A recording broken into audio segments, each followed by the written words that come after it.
Hello. I wasn't sure if there was going to be a video this week because up until yesterday, everything that was on the looms last week was still on the looms. And that's not a particularly interesting update. However, yesterday, for whatever reason, the stars aligned and I was able to sit down and just weave through the afternoon and evening. I did other stuff as well. I walked the dog. I had dinner and all the rest of that. Didn't do the dishes though. And so as a result of that burst of productivity, which you have to take advantage of when it happens. This is off the big loom. I'm going to show you this properly in a second. The one that was on the little loom, I had to weave about that much this afternoon to get that finished and off the little loom. And I've got something fresh on the little loom to show you. Yes, I have had quite a lot of coffee. I don't know how you can tell. This one I'm really pleased with. Like I'm chuffed. I'm stoked. It's not wet finished yet because I haven't twisted the fringes. But look at how those colours are sitting. I don't know if I'm in shot. There we go. Look at how those colours are sitting. Perfect. Exactly what I wanted them to do. So I've got this beautiful, it's almost like a painted warp. There is actually a definition for a painted warp and this isn't it. So I shouldn't say that, but I've said it now and it's in the world. And then we've got these gaps where the colours are just sitting on their own without the purple. So this warp, which is, oh, it's fine. I've stood up before. I know how to do it.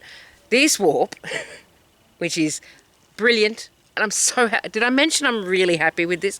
So this warp is Hawthorne Cottage Yarns, and I'll put a link in the description to the Etsy.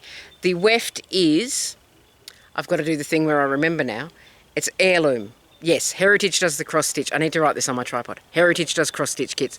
Heirloom does yarn. So the weft is Heirloom Merino Magic 8-ply. So there's a slight difference in the weight of the yarn as well, which is what's helping these colours pop. And then once it's had a wet finish, and I say slight difference, and then I didn't explain what I meant.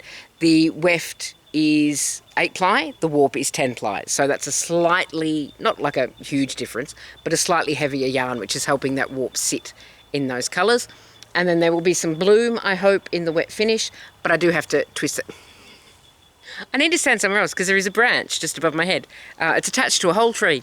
Anyway, this will have its fringes twisted. It's going to have quite a long fringe on purpose, and then I'll give it a wet finish and we'll see what happens. I'm expecting bloom. I'm expecting these colours to pop a little bit more. I don't know what's going to happen with the gaps. But what I do like that I wasn't really planning for is the way that the hem stitch sort of frames these plain weave. I don't know that it's showing up very well, but because of the hem stitch at the top and bottom of all these plain weave sections, it sort of puts a border around it, which is really nice. And well done me for accidentally doing that. I can't pretend I did it on purpose. The hem stitch is just there so that everything doesn't fall apart, because if you don't secure your weaving, once you cut it off the loom, all of these threads can just sort of shift around where they feel like being. But by putting in that hem stitch, which is a slower process than just plain weaving, but really worth it, really effective. I will use this technique again.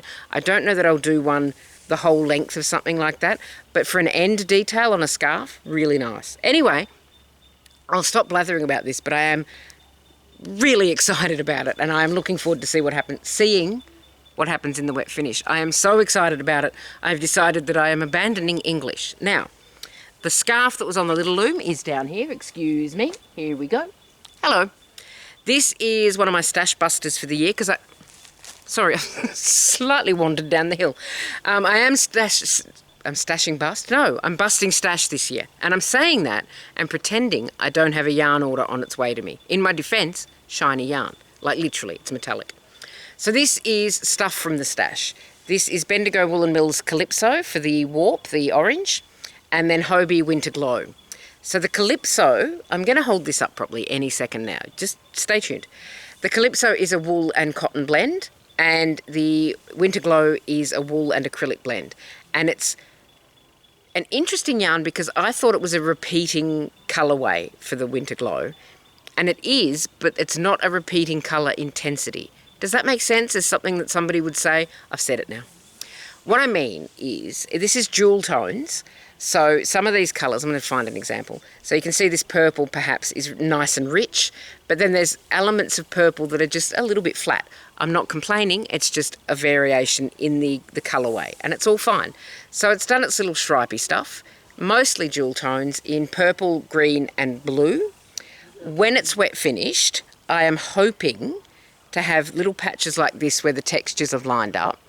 I'm hoping that they'll sort of be like a visual pop, so that they will, you know, be a bit of a feature. But I need to twist the fringe and then I need to wet finish it. And now on the little loom, I will go and grab that and I'll show you what's on there. Just give me 1 second. Okay, so I even, oh, it's quite a hill. I even finished the weave with the shuttle on the right side to hold it up neatly. I'm getting the hang of this. Another stash buster, fresh on the loom. There's my hem stitching. And this is 3 different yarns coming out of, oh, that heddle's just doing its own thing. You sit there, thank you. 3 different yarns. So this is the leftover purple from the wrap, and that is Heirloom Merino Magic 8-ply in purple. I don't know what the colourway is called. The orange is Morris and Sons Avalon Cotton 10-ply, which I had 1 little ball of. I had more than this, and I was actually going to put another orange stripe in, but it turned itself into a really beautiful and persistent knot. Like the rest of the ball just went, nope. So I'm going to untangle that at some point. But to be honest, I couldn't be bothered doing it today, so we just went with purple for the rest of the warp. The whole warp wasn't going to be orange because I didn't have enough to do that, but there was going to be another orange stripe. I don't think anyone's going to miss it. Now the weft is, I'll show you the colours a little bit better. The weft is sort of a Halloweeny mix, and that is, I'll show you the ball actually because I've got it here. I'm very organised. That is Premier Spun Colors. I'm not organised enough to get that thread out of the way. There we go. Premier Spun Colors. I don't know if this is still available. It's been in the stash forever. So that's what's on the little loom. The big loom is temporarily out of play again. I know, I only just dusted it off and now I'm putting it away again. Reason being, I have got a lot of fabric and I've got a lot of Moores bags cut out and ready to sew. I've got a fabulous fabric donation from Melissa. Thank you, Melissa. And it's going to make some amazing bags. So while the table is not clear, but clear enough to work with, I want to get those bags cut out, pressed and sewn. I want to get those processed. I'm in a mood, but I'm also in a mood where I want to get things out of my house. And so getting the bags sewn and out of my house will be very helpful with that goal. And it's a noble goal, I think you'll find. That is all I have for you this week. I'm looking forward to showing you this wrap next week when it will be wet finished. So that's something for us all to look forward to. I don't know how invested you are, to be fair, but I'm quite invested in how it comes out.